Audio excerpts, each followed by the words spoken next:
Hi hello ನಮಸ್ಕಾರ. ನಾನು ನಿಮ್ಮೆಲ್ಲರ ಪ್ರೀತಿಯ ಗೆಳತಿ ಡಾಲಸ್ ಕನ್ನಡತಿ. ಎಲ್ಲರೂ ಹೇಗಿದ್ದೀರಿ? ಹೋಪ್ ಎಲ್ಲರೂ ಚೆನ್ನಾಗಿದ್ದೀರಿ ಅಂತ ಭಾವಿಸ್ತಾ ಇದ್ದೀನಿ. ಇವತ್ತಿನ ರೆಸಿಪಿ ಮಸಾಲೆ ದೋಸೆಗೆ ಹಾಕುವಂತಹ ಕೆಂಪು ಖಾರ ಅಥವಾ ಕೆಂಪು ಚಟ್ನಿನ ಮಾಡೋದು ಹೇಗೆ ಅಂತ ನಾನು ತೋರಿಸ್ತಾ ಇದ್ದೀನಿ. ಹೋಟೆಲ್ ಸ್ಟೈಲ್ಗಿಂತ ತುಂಬಾನೇ ರುಚಿಯಾಗಿ ತುಂಬಾನೇ ಸುಲಭವಾಗಿ ಮನೇಲಿ ಮಾಡ್ಕೋಬಹುದು. ನಾವು ದೋಸೆ ಮಾಡಿದಾಗೆಲ್ಲ ಈ ತರ ಚಟ್ನಿ ಹಾಕೊಂಡ್ರೆ ಮಸಾಲೆ ದೋಸೆ ಟೇಸ್ಟ್ ಬರುತ್ತೆ. ಸೊ ಬನ್ನಿ, ತಡ ಮಾಡೋದು ಬೇಡ, ಇದನ್ನ ಮಾಡೋದು ಹೇಗೆ ಅಂತ ನೋಡೋಣ. ಒಂದು ಬೌಲ್ಗೆ ಬಿಸಿ ಮಾಡಿರುವಂತ ನೀರನ್ನ ಹಾಕೊಳ್ತಾ ಇದ್ದೀನಿ. ಚೆನ್ನಾಗಿ ಕಾಯಿಸಿರ್ಬೇಕು ನೀರು. ಇದಕ್ಕೆ ನಾನು ಬ್ಯಾಡಗಿ ಮೆಣಸಿನಕಾಯಿ ಹಾಗೆ ಗುಂಟೂರು ಮೆಣಸಿನಕಾಯಿನ ಸಮ ಪ್ರಮಾಣದಲ್ಲಿ ತಗೊಂಡಿದ್ದೀನಿ. 10ರಿಂದ 12 ಎರಡನ್ನು ಕೂಡ ಹಾಕೊಳ್ತಾ ಇದ್ದೀನಿ. ನೀವು ಇನ್ನೂ ಜಾಸ್ತಿ ಮಾಡ್ಕೋತೀನಿ ಅಂದ್ರೆ ಅದೇ ಪ್ರಮಾಣದಲ್ಲಿ ಸಮ ಪ್ರಮಾಣದಲ್ಲಿ ಎರಡನ್ನು ಕೂಡ ಹಾಕೊಳ್ಳಿ. ಹಾಗೆ ಸ್ವಲ್ಪ ಹುಣಸೆ ಹಣ್ಣನ್ನ ಹಾಕೊಳ್ತಾ ಇದ್ದೀನಿ ನಾನು.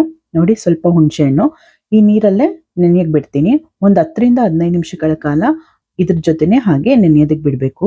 10ರಿಂದ 15 ನಿಮಿಷಗಳಾದ್ಮೇಲೆ ನೋಡಿ, ಚೆನ್ನಾಗಿ ಮೆಣಸಿನಕಾಯಿ ಎಲ್ಲ ಸಾಫ್ಟ್ ಆಗಿರುತ್ತೆ, ಹಾಗೆ ಹುಣಸೆಹಣ್ಣು ಕೂಡ ಸಾಫ್ಟ್ ಆಗಿರುತ್ತೆ.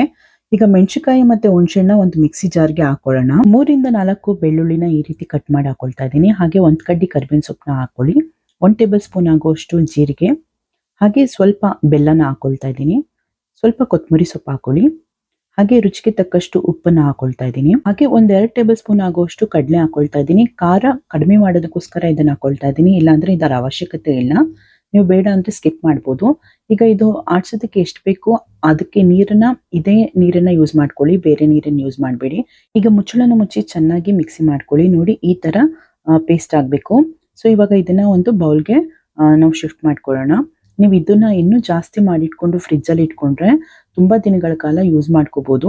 ನೋಡಿ, ಇವಾಗ ಖಾರ ರೆಡಿ ಆಗಿದೆ. ಮಸಾಲೆ ದೋಸೆಗೆ ಹಾಕುವಂತಹ ಕೆಂಪು ಖಾರ ರೆಡಿ ಆಗಿದೆ. ಖಾರ ರೆಡಿ ಆಗಿದೆ, ಮಸಾಲೆ ದೋಸೆ ಮಾಡ್ಕೊಳ್ಳೋದು ಬೇಡವಾ? ಸೊ ಬನ್ನಿ, ಮಸಾಲೆ ದೋಸೆನೂ ಕೂಡ ಮಾಡ್ಕೊಳ್ಳೋಣ. So all in one dosa ಬ್ಯಾಟರ್ನು ಕೂಡ, ಅಂದ್ರೆ ದೋಸೆ, ಇಡ್ಲಿ, ಮಸಾಲೆ ದೋಸೆ, ಸೆಟ್ ದೋಸೆ ಎಲ್ಲಾ ತರದ ಬ್ಯಾಟರ್ನು ಕೂಡ ಒಂದೇ ಅಳತೆಲಿ ನಾನು ಮಾಡಿ ತೋರಿಸಿದ್ದೀನಿ. ಇನ್ನೂ ನೋಡಿಲ್ಲ ಅಂದ್ರೆ ನನ್ನ ಚಾನಲ್ ಅಲ್ಲಿ ಹೋಗಿ ನೋಡಿ.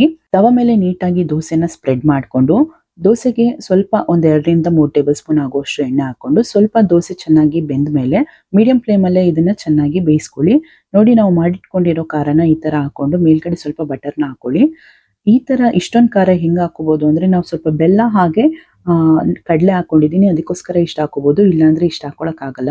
ಹಾಗೆ ಮಧ್ಯದಲ್ಲಿ ಆಲೂಗೆಡ್ಡೆ ಪಲ್ಯ ಇಟ್ಕೊಂಡು ಡೈರೆಕ್ಟ್ ಆಗಿ ಸರ್ವ್ ಮಾಡ್ಕೊಂಡು ಒಂದು ತಟ್ಟೆಗೆ ಇದ್ರ ಜೊತೆಗೆ ತೆಂಗಿನಕಾಯಿಯ ಗಟ್ಟಿ ಚಟ್ನಿ ಜೊತೆ ಮಸಾಲೆ ದೋಸೆ ತಿಂತಾ ಇದ್ರೆ 1, 2, 3 ಅಂತ ಮನೇಲಿ ಮಾಡ್ಕೊಂಡು ತಿನ್ಬೋದು. ಅಷ್ಟು ಸಖತ್ತಾಗಿರುತ್ತೆ. ನಾನಂತೂ ಟೇಸ್ಟ್ ಮಾಡಿ ನೋಡ್ತಾ ಇದ್ದೀನಿ ಇದನ್ನ. ಕ್ರಿಸ್ಪಿಯಾಗಿ ದೋಸೆ, ಆಲೂಗೆಡ್ಡೆ ಪಲ್ಯ, ಕೆಂಪು ಖಾರ ಎಷ್ಟು ಟೇಸ್ಟ್ ಕೊಡ್ತಾ ಇದೆ ಗೊತ್ತಾ? ಹಾಗೆ ಚಟ್ನಿ ತುಂಬಾನೇ ಚೆನ್ನಾಗಿರುತ್ತೆ. ಸೊ ಮತ್ತೆ ತಡ, ನೀವು ಕೂಡ ಒಂದ್ಸಲಿ ಟ್ರೈ ಮಾಡಿ ರುಚಿ ಹೇಗಿತ್ತು ಅಂತ ಕಮೆಂಟ್ ನಲ್ಲಿ ನನಗೆ ತಿಳಿಸೋದನ್ನ ಮರಿಬೇಡಿ. ಓಕೆ, ನಾನು ಮುಂದಿನ ವಿಡಿಯೋದಲ್ಲಿ ನಿಮ್ಗೆ ಮತ್ತೆ ಸಿಗ್ತೀನಿ. ಇಷ್ಟೊತ್ತು ವಿಡಿಯೋ ನೋಡಿದ್ದಕ್ಕೆ ಎಲ್ರಿಗೂ ತುಂಬಾನೇ ಧನ್ಯವಾದಗಳು. ವಿಡಿಯೋ ಇಷ್ಟ ಆಗಿದ್ರೆ ಲೈಕ್ ಮಾಡಿ, ಶೇರ್ ಮಾಡಿ, ಹಾಗೆ ಕಮೆಂಟ್ ಮಾಡಿ. ಸಬ್ಸ್ಕ್ರೈಬ್ ಆಗೋದಂತೂ ಮರಿಬೇಡಿ. ಪಕ್ಕದಲ್ಲಿರುವಂತಹ ಬೆಲ್ ಐಕನ್ ಪ್ರೆಸ್ ಮಾಡಿ. ನಾನು ಮುಂದೆ ಹಾಕೋ ಎಲ್ಲಾ ವಿಡಿಯೋಗಳ ನೋಟಿಫಿಕೇಶನ್ ನಿಮ್ಗೆ ಬಂದು ತಲುಪುತ್ತೆ. ಬಾಯ್.